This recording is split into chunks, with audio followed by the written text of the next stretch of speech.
Good day, ladies and gentlemen. I wish you warm, very warm welcome with all my heart. The room is full and you are all here. Thank you for coming. Today here with us is a special fella, a fellow of the Academy, Professor Šarić, Marko Šarić.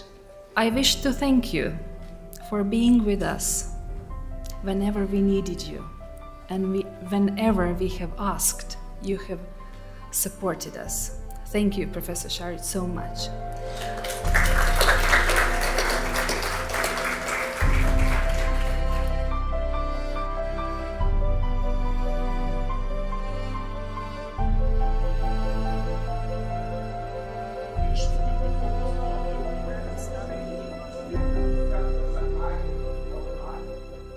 Okay, I think that one of the most important problems that we'll have to face in the next years, I'm dealing with my country, Italy, but also it's a problem that we will share with the most industrialized countries, will be the progressive aging of the working population.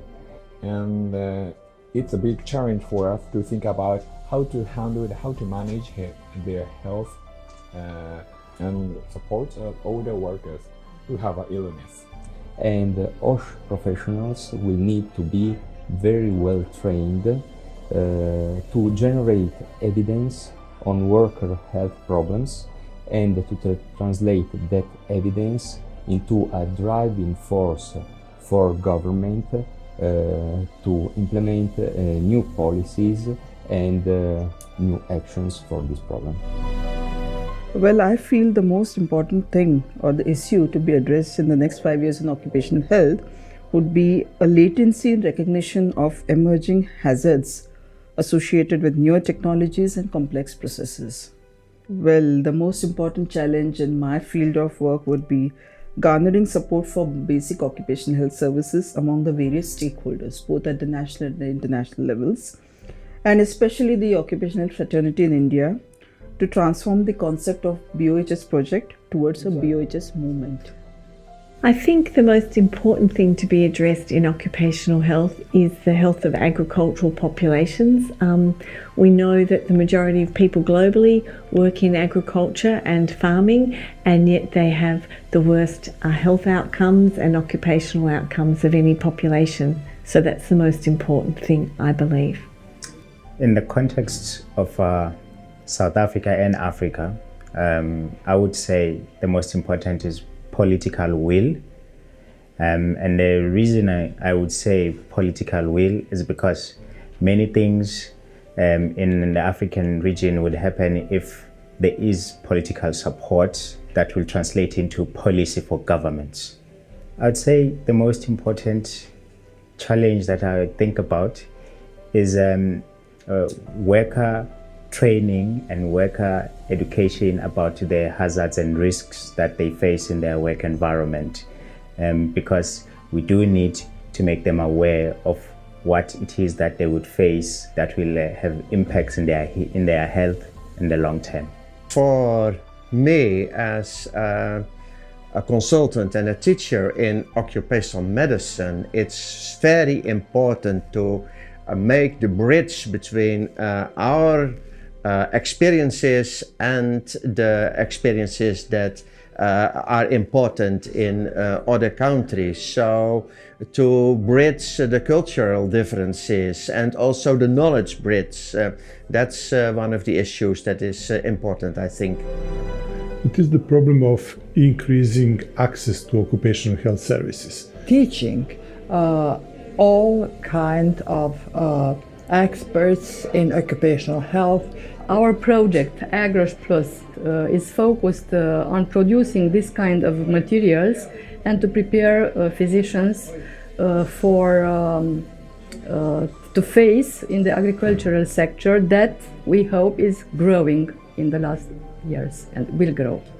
Essentially, when we look at the world, we know that about 70% of the global workforce does not work in a formal setting without contract, without social security, and without occupational health, access to occupational health services. We have to switch from our efforts to training specialists into training more general practitioners normal medical personnel, health personnel, nurses, doctors in occupational health and into the control of exposures to reduce the exposures to these hazards? Well, the title of the symposium is, among others, the need. What is the need? And the need from the perspective of the workers, of the global workforce, is that only 10 or 15% at the most has a kind of occupational health care. And the vast majority, 85–90%, have nothing. No special care at all.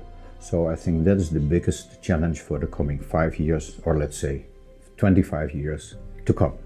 The best solution for the moment is to enable primary health care to pay attention to occupational health care issues. Primary health care has a coverage worldwide of 80%, so they are well represented all over the world, also in informal economies, so workers have access to them. But they have to be empowered, enabled and educated and trained in basic occupational health knowledge. I think most important is that we are now serving with services only 10 or 15% of the workers' population, about 3 billion workers, and we only serve maybe a half a billion workers, so all the rest has no occupational health. What I learned here is a lot about how to teach, and I must admit that we have to change how we are doing it. We have to do more interactive training, involving workers or students or professionals more closely in the subject of the teaching, so getting them more active instead of just sitting down and waiting for a lot of information. I'm an educational scientist, and I think until 2022 we should really succeed to make the cooperation between occupational safety and health, public health and the education sector become a reality. My special interest is in agriculture, and agriculture is still perhaps the most hazardous industry in many countries. And it has been a challenge to do work to improve the situation. And now we have a project called Safety Culture and Risk Management in Agriculture. It is a European Union cost mechanism funded project. And in that project we try to learn how we can change the safety culture on the farm so that agriculture could become more safe, and so that the people would have higher priority for health and safety in their daily work. I think psychosocial challenges would be the most important thing due to the tradition in solving all those already known physical, chemical, those related to the environment defined by people is someone what we really need to learn first as a physicians, as occupational health specialists, then people to recognize that they are able to be solved and also to learn how to solve it. I think that occupational health and occupational physicians has to participate not only in health surveillance, but also in implementation of other measures, especially in risk assessment and worker education or advising worker or employers. So I think that the challenge for future occupational medicine is to broaden or enforce activities of occupational physicians at the workplace of their workers. In my opinion, the most important issue is trying to diffuse occupational health services everywhere. Why?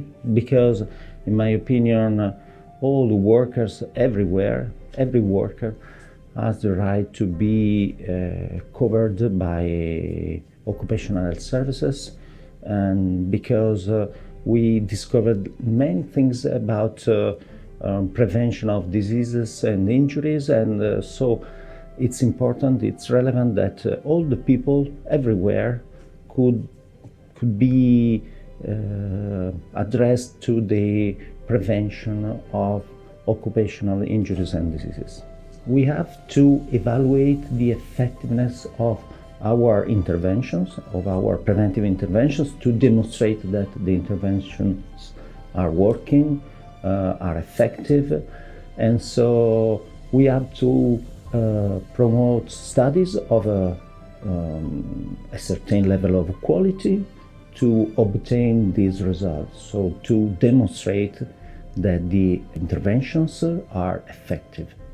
Well, my opinion as a family doctor is that effectiveness of occupational health can be improved by better communication between family doctors and occupational medicine doctors. The main important challenge on my field of work is to make prerequisites for opening official communications channels between occupational medicine health and family physicians.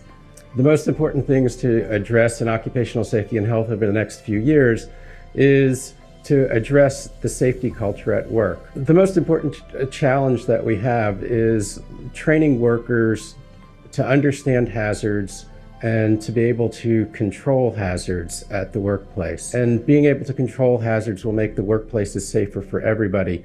So not only does it make individuals safer, but it makes workplaces safer, which makes everybody safer.